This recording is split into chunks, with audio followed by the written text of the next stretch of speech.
اعوذ باللہ من الشیطان الرجیم، بسم اللہ الرحمن الرحیم۔ پناہ مانگتا ہوں اللہ کی شیطان مردود سے۔ شروع کرتا ہوں اللہ کے نام سے جو بڑا مہربان اور مسلسل رحم کرنے والا ہے۔ قائم ٹی وی کراچی اسٹوڈیو سے آپ کا میزبان اقبال حیدردین حاضر خدمت ہے اور سلام عرض کرتا ہے۔ ناظرین کرام، قرآن اور سائنس کے موضوع پر آج یہ ہمارا دوسرا پروگرام پیش خدمت ہے۔ اس وقت ہمارے درمیان اس ملک کی ممتاز علمی ادبی شخصیت معروف سائنسی دانشور جناب محمد علی سید صاحب تشریف فرما ہیں۔ ان سے ہم نے پچھلے پروگرام میں پانی کے موضوع پر گفتگو کا آغاز کیا تھا۔ آئیے وہیں سے اس گفتگو کو دوبارہ شروع کرتے ہیں۔ سید صاحب السلام علیکم۔ سب سے پہلے میں قائم ٹی وی جانب سے آپ کا دوبارہ شکریہ ادا کرتا ہوں کہ آپ مسلسل ہمیں اپنے قیمتی وقت میں سے وقت دے رہے ہیں، بہت شکریہ، اور ہمارے ناظرین کو زیور تعلیم سے آراستہ کر رہے ہیں۔ بہت شکریہ، آپ کا بھی شکریہ بہت۔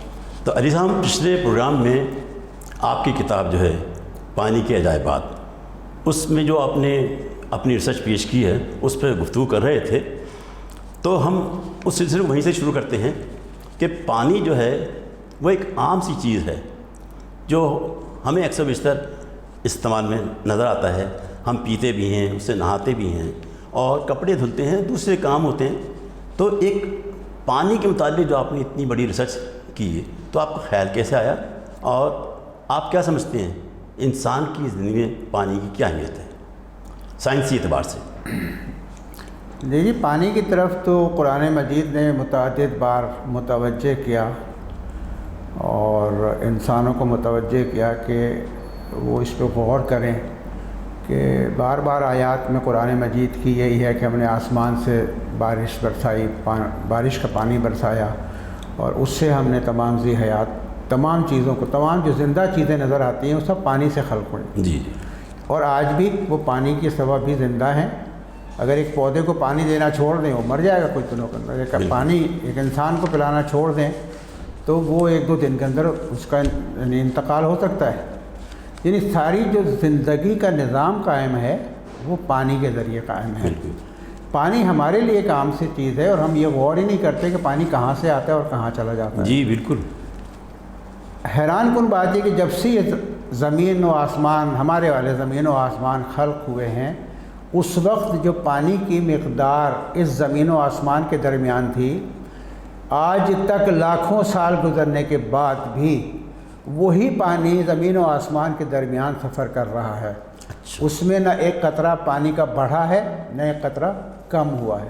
اچھا، ہم نہائیں، دھوئیں، پانی پئیں، ضائع کریں، گاڑیاں دھوئیں، فصلوں کو دیں پانی، درخت استعمال کریں، پودے استعمال کریں، انسان استعمال کریں، بارشیں برسیں، نالے بھر جائیں، ندیاں بھر جائیں اور پھر خشک ہو جائیں، لیکن پانی کا کوئی ایک قطرہ نہ بڑھتا ہے نہ کم ہوتا ہے۔ اچھا، واہ۔ یہ پانی یہ آتا لاکھوں کہاں سال سے ہے، سے جاتا کہاں یہ؟ ہاں، تو یہ پانی جو آتا ہے یہ ہماری اس فضا کے اندر جو ہمارے اوپر ایک آسمان قائم ہے، جی جی، وہیں یہ بادل بنتے ہیں اور وہیں گھٹائیں بنتی ہیں، وہیں بجلیاں چمکتی ہیں۔ یہ سارا نظام زمین سے اوپر جو پہلی سطح ہے آسمان کی، 6-7 سطحیں تو سائنس دریافت کر چکی ہے کہ، اور قرآن میں بھی ہے کہ 7 آسمان کا تذکرہ بار بار آتا ہے۔ تو 7 آسمان سے اگر مراد زمینی آسمان لیا جائے تو پھر 7 آسمانوں کی 7 تہیں تو سائنس دریافت کر چکی ہے۔ اس کی پھر تفصیلات ہیں بہت ساری، لیکن زمین سے جو قریب ترین فضا ہے، فضائی طے ہے، یہ سارے موسم وہیں بدلتے ہیں۔ ساری بارشیں، خشک سالی، آندھیاں، طوفان، برف باری، اولے گرنا، بارش برسنا، یہ سب اسی فضائے آسمانی کے اندر رونما ہوتا ہے۔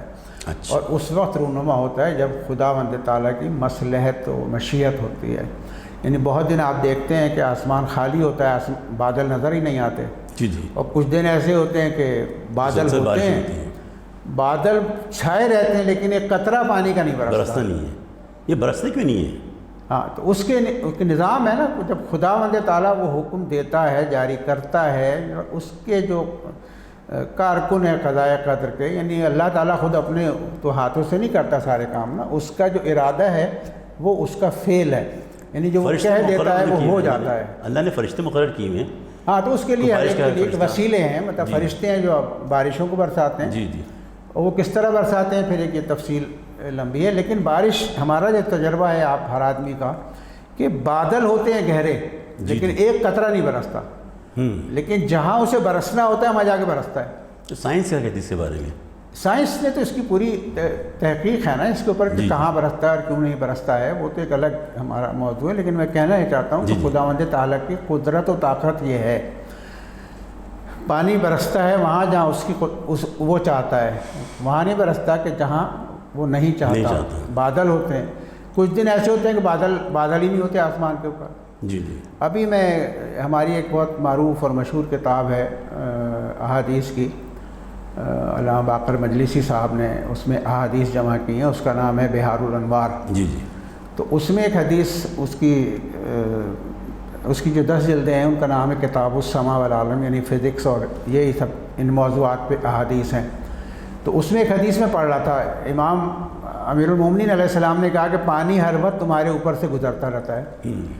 تو وہاں ایک مذہبی ہمارے مولانا ہیں، دوست ہیں، وہ بیٹھے تھے. وہ میں نے اس حدیث کی تعریف کی، میں نے کہا یہ تو پکا کمال ہے کہ 47 ہجری سے پہلے ہی کہی ہوگی حدیث یہ. تو یہ راز تو کسی کو معلوم ہی نہیں تھا. کہنے لگے اس میں کیا راز ہے، پانی تو گزرتا رہتا ہے. میں نے کہا کہاں گزرتا رہتا ہے؟ بہت کہنے لگے یہ بادل. میں نے کہا بہت کئی سال ہو جاتے ہیں کہ بادل نظر نہیں آتا. بہت سے دنوں میں بارش ہوتی نہیں، بہت دنوں تک بارش نہیں ہوتی، بادل نظر نہیں آتے. لیکن امیر المومنین نے تو کہا ہے کہ پانی ہر وقت تمہارے اوپر سے گزرتا رہتا ہے. تو اس سے کیا مراد ہے؟ جی جی. تو میں اپنے قارئین کو بھی سمجھانا چاہوں گا کہ پانی ہر وقت ہمارے اوپر سے بھی گزرتا رہتا ہے اور ہمارے اپنے اندر سے بھی گزرتا رہتا ہے. اچھا، اندر سے بھی بدلتا رہتا ہے پانی، مسلسل عمل ہے یہ. باڈی میں سے جب ہمیں پیاس لگتی ہے، جب ہمارے پسینہ بہت آ جاتا ہے، جی جی جی، جسم کا پانی باہر آ جاتا ہے، یا ہم دوڑتے ہیں یا ورزش کرتے ہیں تو پیاس لگتی ہے تو پھر ہم پانی پیتے ہیں تو وہ کمی پوری ہو جاتی ہے. لیکن وہ جو یوز کیا ہوا پانی وہ کسی نہ کسی ذریعے سے جسم سے خارج ہوتا رہتا ہے، پسینے کی شکل کے اندر اور دوسرے ذرائع سے، اور پھر ہم نیا پانی پیتے ہیں. لیکن یہ سارا پانی کہیں جاتا نہیں ہے، اسی زمین و آسمان کے درمیان رہتا ہے. واہ.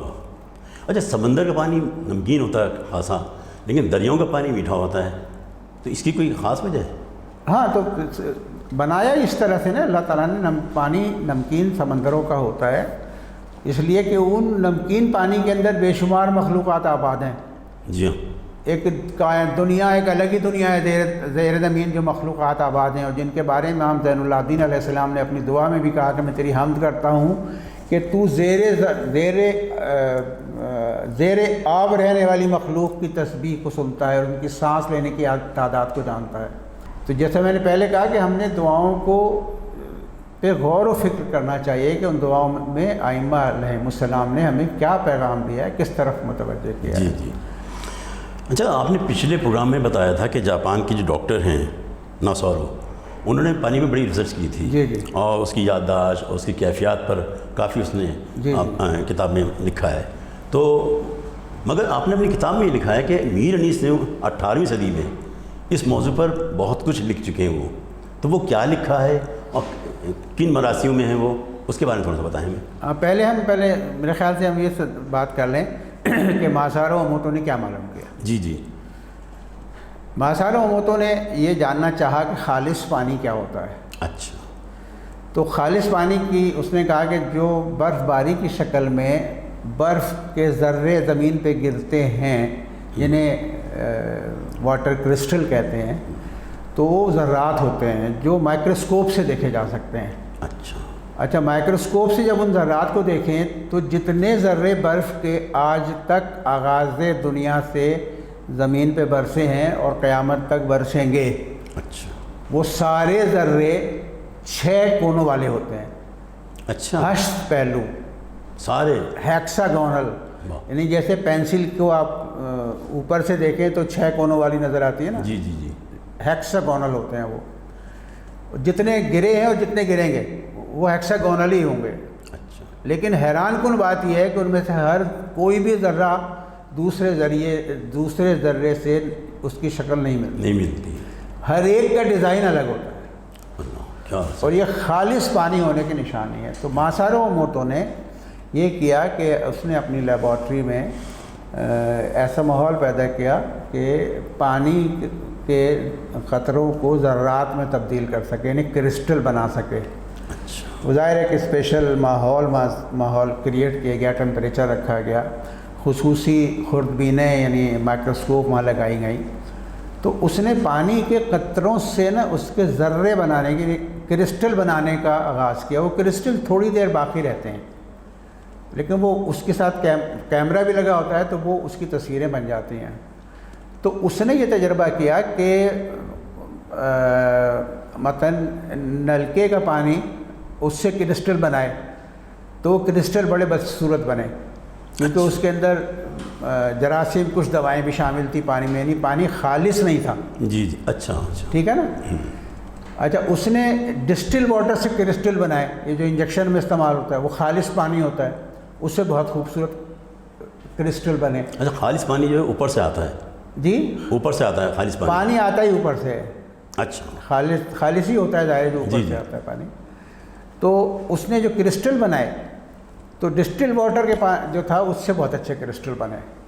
تو اس نے تجربہ یہ کیا کہ ایک دفعہ اس نے ایک ڈسٹل واٹر کی بوتل رکھی اور اس کے اوپر لکھ دیا آئی ہیٹ یو، اچھا، یعنی میں تم سے نفرت کرتا ہوں۔ اور ایک نلکے کا پانی جس میں جراثیم کچھ اجزاء بھی شامل تھے، اس کو ایک بوتل میں رکھا، اس پہ لکھا آئی لو یو یا آئی تھینک یو۔ اور انہوں نے لیبارٹری میں مختلف جگہوں پر فاصلے پہ کافی وہ بوتلیں رکھ دیں، اور تمام اسٹاف سے کہا گیا کہ جب اس بوتل کے پاس سے گزرو جس پہ لکھا ہے آئی ہیٹ یو یا آئی کل یو، تو اس کے سامنے نفرت سے دیکھو پانی کو، اور کہو بھی زبان سے I hate you.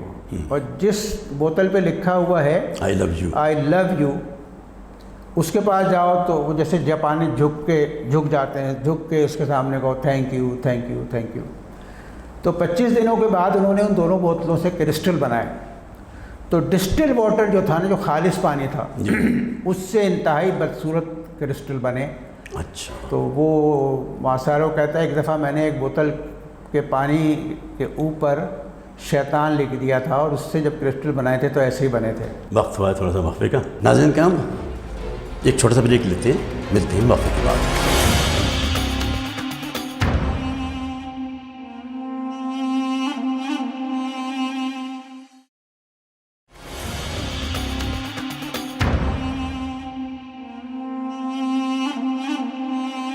Welcome back ناظرین، ہماری گفتگو کا سلسلہ وہیں سے شروع ہوتا ہے جہاں سے منقطع ہوا تھا۔ سید صاحب بتا رہے تھے کہ اس نے پانی پہ لکھا آئی ہیٹ یو، یا پانی سے کہا، اور ایک پانی میں کہا آئی لو یو، اور پھر لوگوں سے کہا کہ جب اس پانی کے پاس سے گزرو تو یہ کہو، تو اس کا ریئیکشن اس نے دیکھا وہی ہوا۔ اس کا ریئیکشن یہ ہوا کہ وہ جو ڈسٹل واٹر تھا جس سے بہت اچھے کرسٹل بنے تھے، جی جی، اس سے کرسٹل بنا انتہائی بدصورت، بلکہ بنا ہی نہیں، بس شکل بنا، ٹوٹا ہوا۔ اور جس پانی سے پہلے کرسٹل نہیں بنے تھے، کیونکہ اس میں جراثیم کچھ اجزاء شامل تھے، اس سے بن نہیں سکتا تھا کرسٹل، لیکن اس کو 25 دن تک مستقل اس کو کہا گیا تھا شکریہ شکریہ، thank you, I love you, I love you. تو اس پانی سے بہترین کرسٹل بنے، اور ان کی تصاویر ممکن ہے کہ ہم اس پروگرام میں بھی دونوں کی تصاویر دکھائیں قارئین کو، اور یہ بات ثابت کرتی ہے کہ ہمارا رویہ جو ہے نا وہ کیسا ہوتا ہے پانی کے ساتھ۔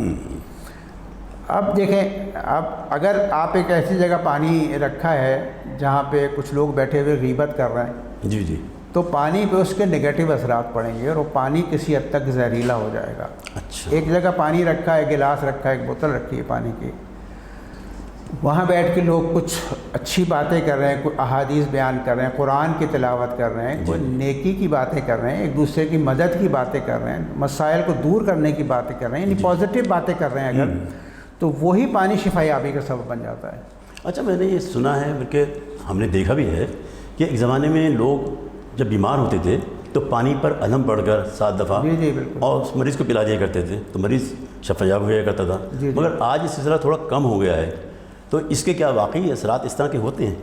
ہاں، لیکن آج اصل میں لوگ سائنس کے سحر میں گرفتار رہتے ہیں نا، فوراً ان کو اینٹی بائیوٹک یاد آ جاتی ہے ماؤں کو، اور وہ فوراً ڈاکٹر، تو وہ چیزیں ذرا ہمارا جیسے چیزیں تھیں، لیکن وہ حقائق کے اوپر مبنی چیزیں تھیں جو بزرگ کیا کرتے تھے اور آج بھی کرتے ہیں۔ میرے اپنے گھر کے اندر ایک بہت اچھی بوتل ہے شیشے کی، اس میں وہاں رکھی ہوئی جہاں میں کبھی موقع ملتا ہے تو قرآن پڑھتا ہوں یا دعائیں پڑھتا ہوں یا نماز پڑھتا ہوں، اور اسی پانی کو میں اپنی صحت کے لیے استعمال کرتا ہوں۔ اچھا، اور الحمدللہ بہت بہتری محسوس کرتا ہوں۔ آپ نے ایک سوال کیا تھا مجھ سے جی کہ میر انیس نے ان باتوں کو، جی، پانی کی خصوصیات کو کس طرح سے بیان کیا، تو اس پہ ہم بات کریں گے۔ میں ایک اور بتا دوں آپ سے بات کہ یہ جو جاپانی سائنسدان تھا جی جس نے اس کے اوپر ریسرچ کی، ماسارو موٹو، تو یہ کہتا ہے کہ ایک دن ہم نے لیبارٹری میں جا کے، صبح کو ہم نے لیبارٹری کھولی جی تو ہم نے سارے کمپیوٹرز کو آن کیا، وہاں دنیا کے سارے پانی موجود ہیں اور وہ سارے پانی الگ الگ کمپیوٹرز کے ساتھ اٹیچ ہیں، اور ہر پانی سے الگ الگ طرح کی ریڈیشنز نکلتی ہیں جو کمپیوٹرز کے اوپر ریکارڈ ہو جاتی ہیں۔ تو ان کا ریکارڈ سارا موجود ہوتا ہے کہ اس پانی میں سے کس طرح کی ریڈیشنز نکلیں گی اور اس پانی سے کس طرح کی نکلیں گی اور اس پانی سے کیسے نکلیں گی۔